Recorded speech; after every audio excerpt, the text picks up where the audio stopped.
Hola, buenas tardes a todos los amigos.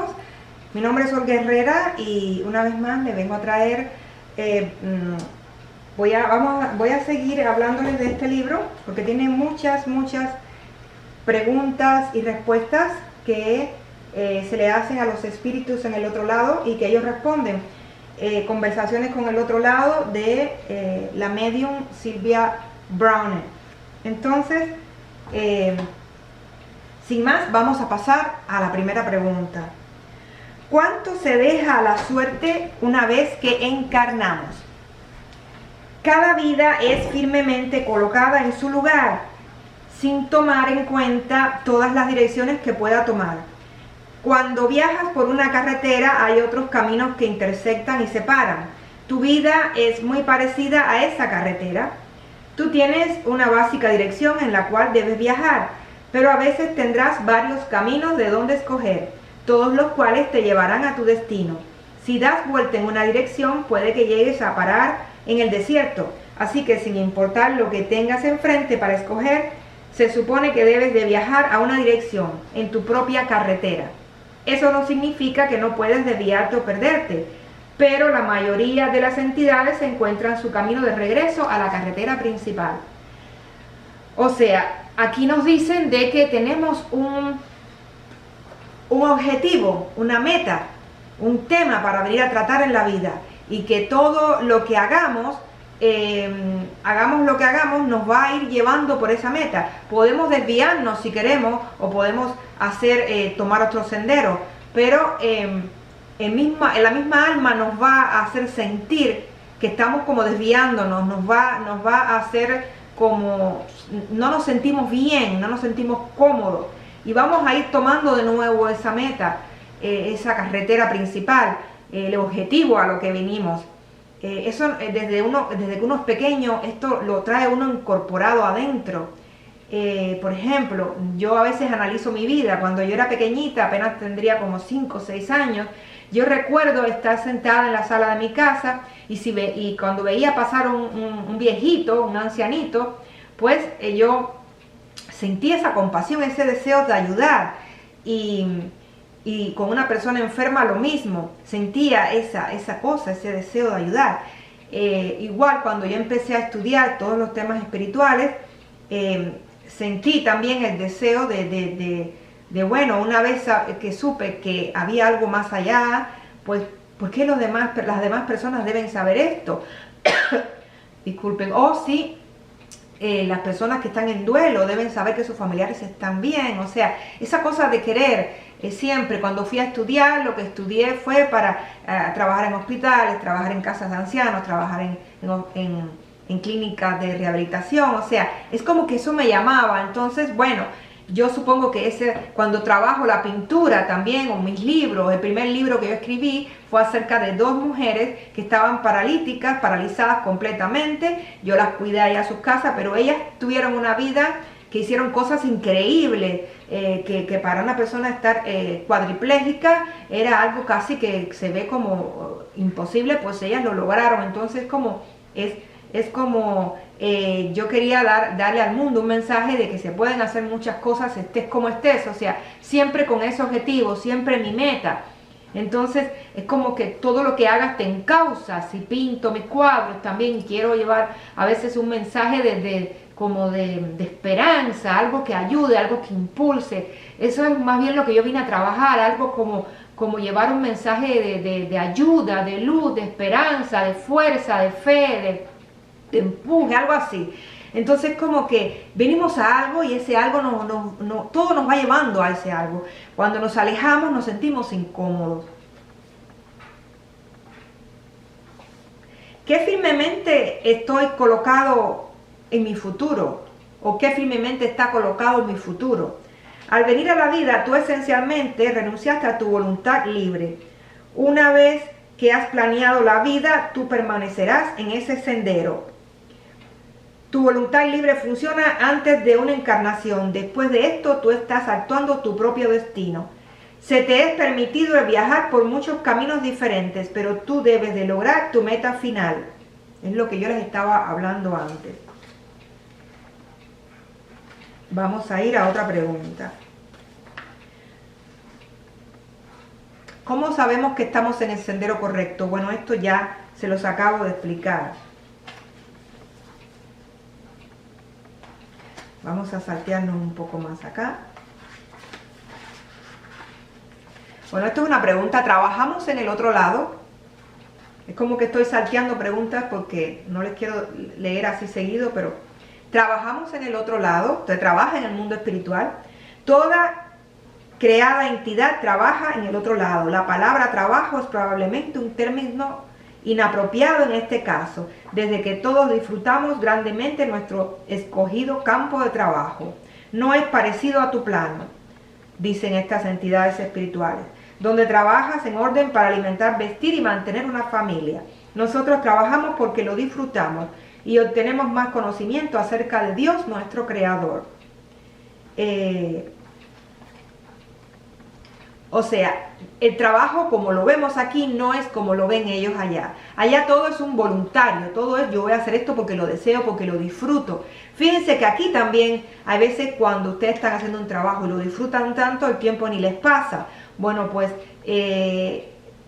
cuando uno está haciendo algo que a uno le gusta, deja de ser un trabajo. Entonces allí, como todo es lo que tú deseas hacer, pues entonces el trabajo como tal, como lo conocemos aquí en el planeta, deja de ser semejante a esa palabra de aquí, trabajo, que significa algo obligado, algo que me cansa, algo que voy porque no tengo otro remedio, porque tengo que ganar dinero, porque ese tipo de trabajo así, o que me siento extenuada. Ese no es el trabajo ahí, empezando porque allí no se cansa el cuerpo, no se enferma, no se siente ese desgaste. Entonces, bueno, pues es diferente.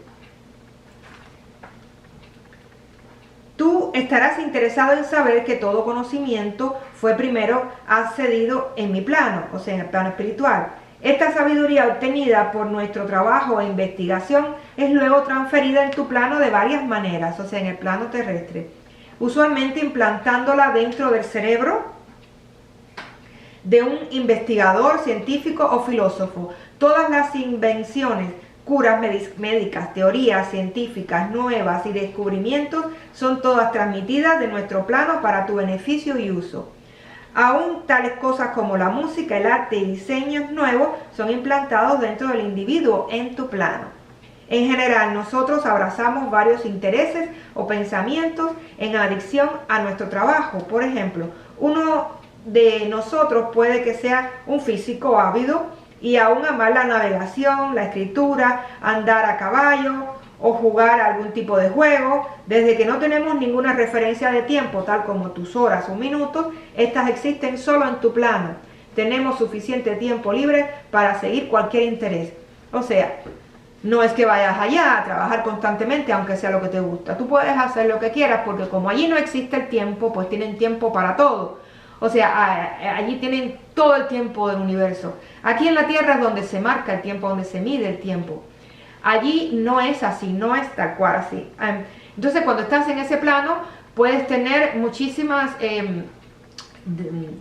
cosas o aficiones que te gusten hacer, ya sea pintar, cabalgar, navegar, estudiar o también trabajar en algo que te guste. O sea, puedes hacer todo, porque es que allí no se mide el tiempo, no existe. Como tal, no existe. Eso es una cosa que yo le he preguntado muchas veces a mi madre. Allí no hay tiempo, no existe el tiempo. También allí existe la bilocación. Puedes estar en dos lugares al mismo tiempo. No sé si lo traté en mi video anterior. O en más lugares al mismo tiempo. Según se dice que Jesús puede estar en muchísimos lugares al mismo tiempo. Entonces, esas son cosas que aquí nos parecen imposibles o increíbles, pero en el otro lado es común. Como la telepatía, todo eso, la telepatía es allí algo común. Son cosas que aquí no se manejan igual. Vamos a saltar otra cosa. ¿Cuál es el propósito de la negatividad? La negatividad, o cuál es el propósito de las cosas, de los problemas o las vicisitudes o por los escollos y problemas que pasamos en la tierra. ¿Cuál es el propósito? Mientras el otro lado es el hogar eternal para todos nosotros, muchos escogen el encarnar en el plano terrestre para experimentar la negatividad. En tanto como la negatividad es un aspecto de conocimiento, encarnamos en un plano negativo para obtener ese conocimiento, porque sin ella estamos perdiendo la suma total de toda la sabiduría. Es mucho más fácil el ser positivo en un ambiente perfecto, tal como lo es el otro lado, sin el peso de la negatividad. La mayoría de nosotros, sin embargo, ponemos a prueba la fuerza y centro de nuestras almas para obtener experiencia y conocimiento acerca de la maldad. Esta sabiduría es necesaria para una perspectiva acertada de nuestra verdadera realidad, el otro lado.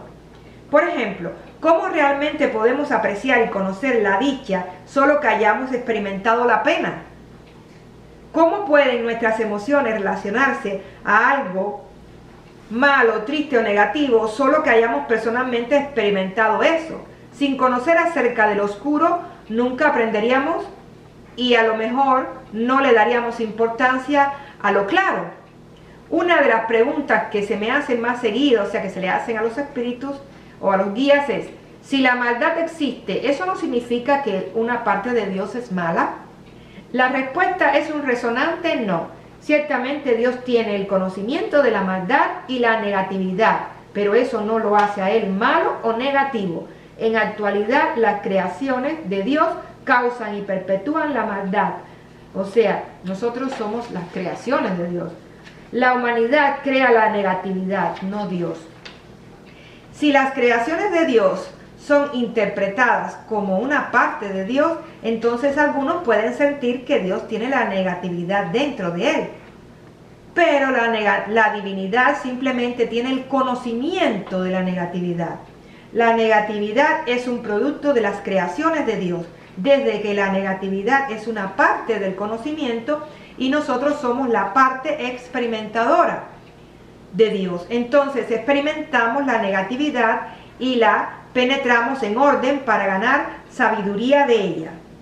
Dios es todo amor y misericordia. Nosotros, como sus creaciones, escogemos experimentar la negatividad para que así podamos aprender más acerca del conocimiento que contiene la divinidad.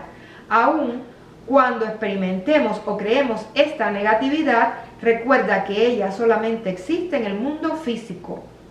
No existe en el otro lado. Si esto es confuso, solo ten en mente que solo estamos sujetos a la negatividad mientras encarnamos en un plano negativo, que es irreal, por corto tiempo, que no es nada comparada a una eternidad. Cuando nosotros estamos en la tierra, sentimos toda esta negatividad, enfermedades, cansancio, problemas. Una vez que llegamos al otro lado, que llegamos al lado espiritual, allí lo que se respira es un amor y no hay enfermedades y no hay problemas. ¿Qué pasa? ¿Quién tiene problemas en el otro lado? Los que cargan culpabilidad o los que tienen esa maldad y vibran con una frecuencia tan oscura que van a parar o se pierden en planos oscuros y hay que estarlos rescatando de allí para que vayan a la luz. Entonces es que allí la negatividad no es tal. Entonces nosotros aquí sí la vivimos. Eso es algo que nos afecta en este plano, porque, pero nos da mucha experiencia, mucha sabiduría. Vamos a saltar a otra pregunta ahora. ¿Qué es el karma? ¿Qué es el karma? Mi definición del karma, dice este guía, es experiencia. El karma no es nada más que la experiencia que obtienes durante una encarnación. Desdichadamente, mucha gente en el plano terrestre interpreta el karma como un pago negativo de acciones malas. La filosofía del Oriente mira el karma como un balance externo. Si tú vives una buena vida y haces buenas obras, tú avanzarás tu alma al generar una buena karma, un buen karma. Si tus acciones son inmorales, tú incurrirás en mal karma o una deuda kármica, la cual detendrá la progresión de tu alma. En este contexto, la deuda kármica contribuye generalmente a la creación de la transmigración, algo que les voy a leer más adelante, que es la transmigración. El karma, cuando es visto como un castigo, puede ser muy duro y sin razón. Si vemos el karma como un castigo, pierde su razón de ser, porque el karma solo es causa y efecto. Es algo que si tú haces tiene un efecto. Si tú vas por la vida haciendo daño, no puedes pensar que te van a venir todo color de rosa. Entonces, eso es el karma, es sacarle experiencia a las cosas y que lo que tú haces tiene una consecuencia. No es un castigo que te han impuesto. El karma, cuando es visto como un castigo, puede ser muy duro. Ello entonces se vuelve el equivalente al infierno cristiano, el cual es simplemente una táctica de miedo para tener control. Esto del infierno ya lo hablé en otros videos, es algo mental, es algo que ahí imponen un castigo. Yo siempre me dije, si yo tengo que ir a Dios por miedo, ¿qué tipo de Dios es ese? Si yo tengo que ir a Dios porque tengo miedo al infierno, porque tengo miedo a que me castigue, yo no quiero ese tipo de Dios. Sin embargo, cuando a mí me resonaba más que Dios no castigaba, que es que nosotros con las propias acciones vamos a ir teniendo eso de regreso como un boomerang. Somos nosotros con las acciones que nos creamos las cosas. Entonces eso me da más sentido y voy a ir a Dios por amor, porque Dios es algo amoroso, es algo que jamás me va a estar castigando ni dando un tormento de dolor eternamente. ¿Qué tipo de Dios es ese? Bueno, pues nada, a mí nunca me resonó eso y cuando empecé a ver todas estas cosas, pues me di cuenta que tenía sentido la forma de que somos nosotros mismos quienes nos creamos el infierno. El karma para muchos es tan estrictamente interpretada que algunas personas no interferirán en la vida de otra persona sin importar las circunstancias. Esto puede dirigir a tragedias que pueden haber sido fácilmente evitadas. Imagínate si las personas siguen esto del castigo ahí como una premisa, pueden cometer errores graves. La verdadera interpretación del karma es simplemente tus experiencias en la vida. Ello no debe impedirte ayudar a otros, ni puede incurrir deuda kármica, excepto en circunstancias muy raras. La experiencia es necesaria en orden para que progrese y aprenda el alma. El propósito completo de la reencarnación es el confrontar la negatividad, sobrevivirla y aprender de ella, para que así el alma pueda complementar, apreciar y conocer lo que significa el ser bueno. Vamos a ir más adelante aquí, vamos a ver otra preguntita. ¿Qué son las ataduras kármicas? El término ataduras kármicas es usado para expresar un lazo entre entidades quienes comparten experiencias o situaciones pasadas, así sean buenas o malas, tan pocas como dos entidades o tantas como millones pueden tener una atadura kármica. Las ataduras kármicas están basadas en un número de cosas, en amor, en odio, historias étnicas o religiosas, la amistad y asuntos no terminados. Muchos de nosotros tienen por lo menos una atadura kármica y algunos de nosotros muchas más. ¿Te has alguna vez preguntado el por qué tienes tal afinidad o repelencia por alguna persona, por alguna otra persona? Muchas veces es porque tú estás atado kármicamente a esa persona en alguna forma. También puede ser, por supuesto, que la hayas conocido en otras vidas. No siempre es una atadura kármica. Vamos a decir que una entidad tiene una repelencia intensa para otra entidad, sin embargo, ellos se sienten atraídas hacia ellos, sin importar el desdeño.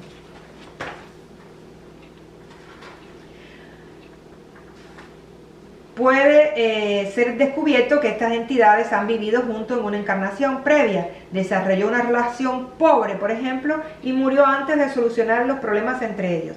Así que la repelencia actual fue causada por la previa relación pobre, pero la atracción fue el resultado del asunto sin terminar. Aquí puedo entender que, como siempre, las leyes universales tratan de nivelar todo, en el universo trata todo de coger un nivel, pues claro, la relación es algo que no se concluyó, va a tender por la misma inercia a tratar de resolverse en cualquier situación, o si es en esta vida, si te encuentras con esa persona en la otra vida, pues trata como te jala para llevarlo a ese nivel de armonía que debería tener. Entonces te va como a atraer para resolver un problema que, aunque no recuerdes, está ahí. Vamos a ir a otro tema.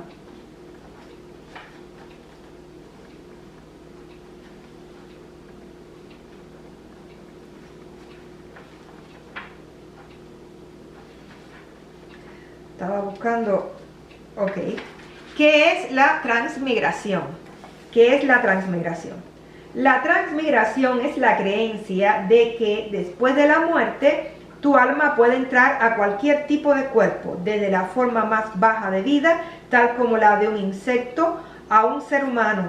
Si tú viviste una mala vida, tú eres colocado dentro de una forma baja de vida, dependiendo en la inmensidad de tu alma. Si tú dirigiste una buena vida, tu alma será colocada dentro de una forma elevada, o sea, la humana.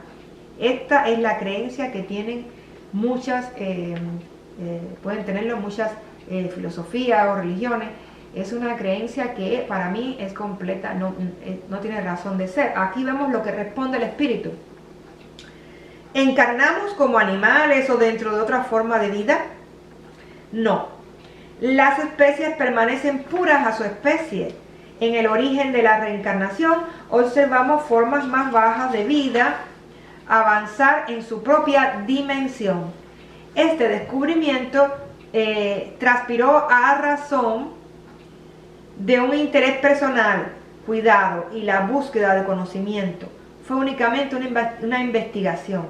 Algunos de nosotros incluso llegamos hasta compartir con las fuerzas de vida de las plantas y animales, ese compartir entre comillas, similar a la manera que lo hago yo con una medium cuando entro en trance. O sea, él está poniendo una analogía. Este ser pone la analogía que cuando él está en el mundo espiritual, él baja a la frecuencia de nosotros, que es una frecuencia más densa, y se comunica con una medium.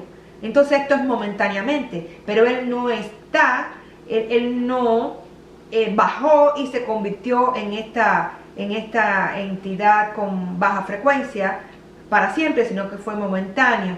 Entonces es como algo así que nosotros, entre comillas, podemos tener una comunicación o con un ser de otra especie, pero no convertirnos en un ser de otra especie, como un perro, un gato, un ave. Ok. Desde que nadie puede sostener este compartimiento, o sea, porque él dijo, se lo repito lo que dijo anteriormente, algunos de nosotros incluso llegamos hasta compartir con las fuerzas de vida de las plantas y animales, similar a la manera que hago yo cuando comparto con un medio en trance. Desde que nadie puede sostener este compartimiento, o sea, porque hay personas que se comunican tanto con otras especies que llegan a tener como algo más intenso y más compenetrado, ¿no? Desde que nadie puede sostener este compartimiento con formas de vida más bajas por ningún largo periodo de tiempo, la práctica fue pronto detenida. A lo mejor el conocimiento de este compartimiento se filtró de las mentes subconscientes y empezó la filosofía entera de transmigración.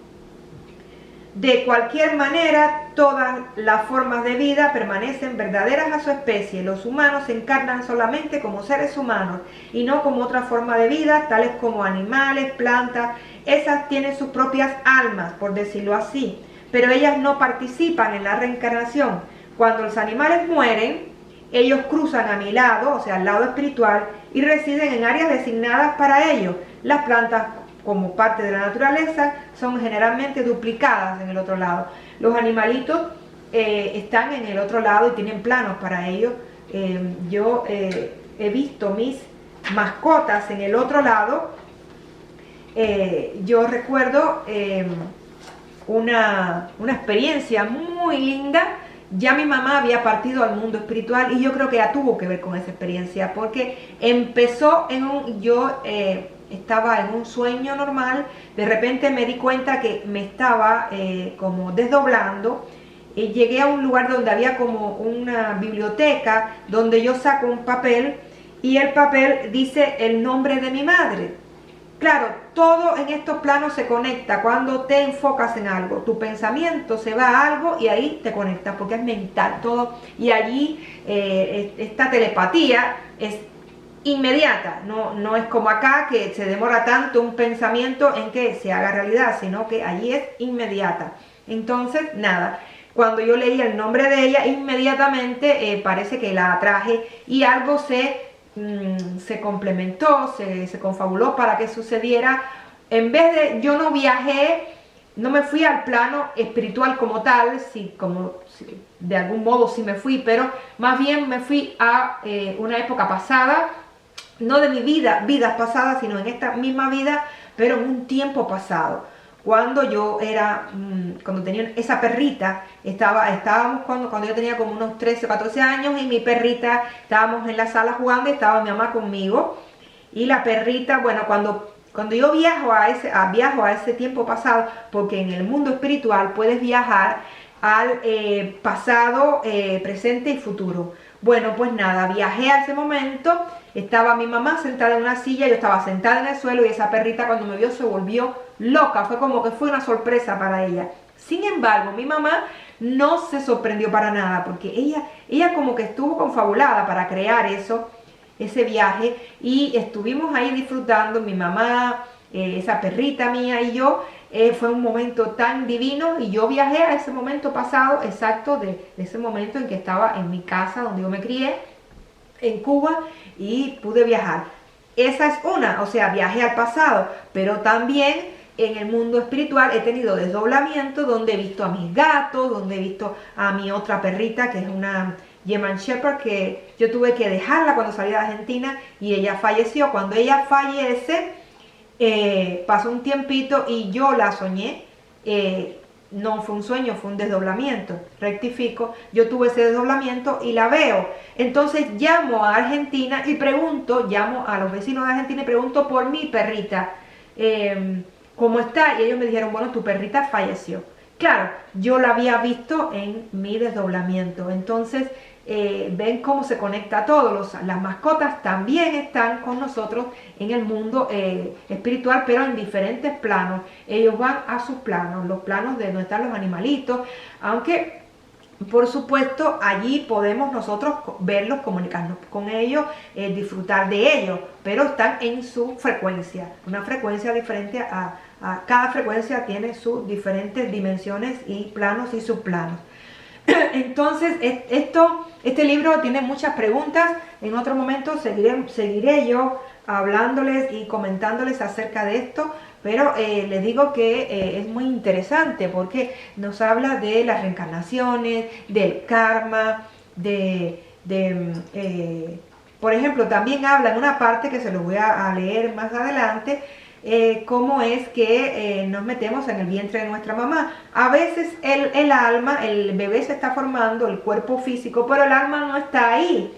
Ella elige entrar a veces para tener esa vivencia desde los primeros días y a veces el alma decide entrar casi unas semanas antes de nacer. A veces ella quiere seguir haciendo cosas allá y entrar ya a lo último y no perder el tiempo de los 9 meses. Entonces, esto es increíble, todas estas experiencias, este conocimiento de que los cuales a veces no conocemos del todo. Bueno, un beso grande, hasta otro video. Un beso para todos, bendiciones para todos ustedes.